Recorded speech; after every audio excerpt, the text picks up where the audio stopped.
What if I told you your mirror doesn't just reflect your image, but something far worse? Something ancient, something watching, waiting. And when the reflection stops copying your movements, it's already too late. This is the story of the mirror that reflects something other than you. Meet Claire, a quiet 28-year-old librarian in a small town nestled in the snowy hills of Vermont. She lived alone in a weathered apartment above the library, a building older than memory itself. Her world was simple: books, silence, tea, and her cat Moss. The most excitement she saw was the occasional overdue return or the creak of footsteps on the library stairs after hours. But Claire had a secret habit. She adored old things, not just antiques, haunted things. The stranger, the better. She believed every object had a soul, a story, a whisper left behind by its past owner. That's when she found it.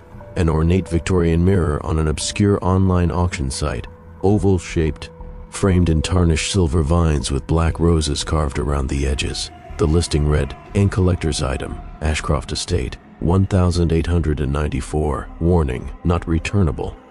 Claire bought it instantly. The mirror arrived on a foggy Thursday morning. The delivery man left it at her door, his hands shaking. "Something wrong?" Claire asked. He looked at her, pale. "And I wouldn't keep that thing inside, miss," he muttered, then walked off without another word. She unwrapped the mirror, and the air in her apartment turned cold. Not regular cold, but deep, bone cold, like something exhaled frost into her soul. She hung it opposite her bed.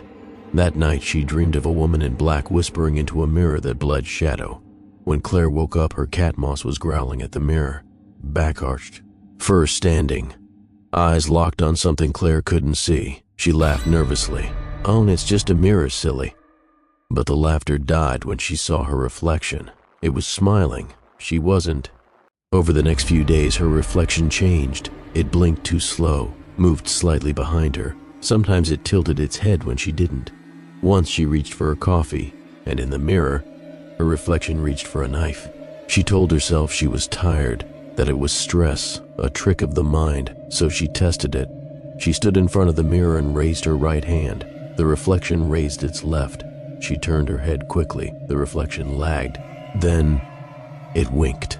Claire stumbled backward, but the reflection didn't move. It stayed frozen, watching, smiling. She tried covering the mirror with a blanket, but every time it would fall off.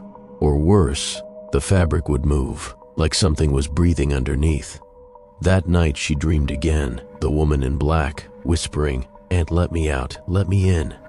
Claire woke at 3:33 a.m. The mirror was uncovered, and her reflection was gone. There was only empty space. Then, a pale hand pressed against the inside of the glass. Claire screamed. She ran to the kitchen for something, anything. When she returned, the mirror was normal. Her reflection stared back, mimicking her every move.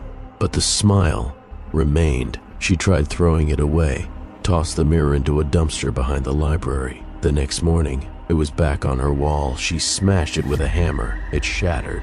Relief washed over her.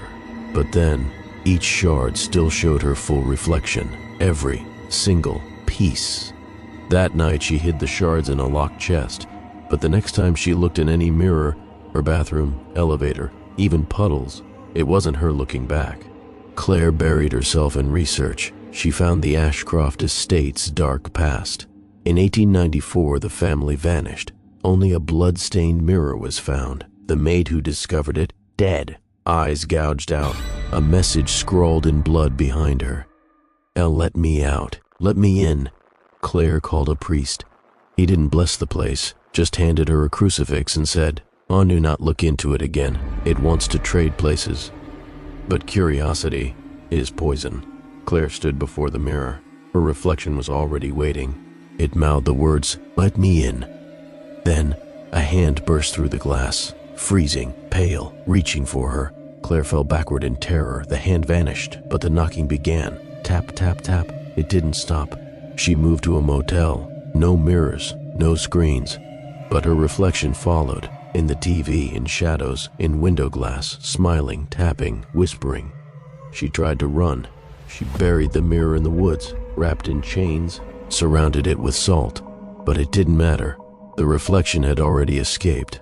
Now, every mirror shows something just a little off. A smile too wide, a blink too slow, sometimes a second face behind hers.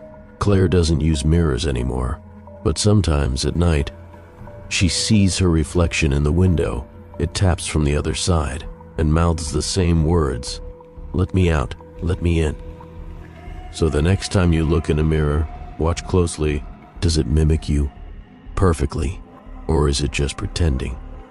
Until it doesn't need to anymore. Let me in. Subscribe if you're not afraid of what might be watching you right now.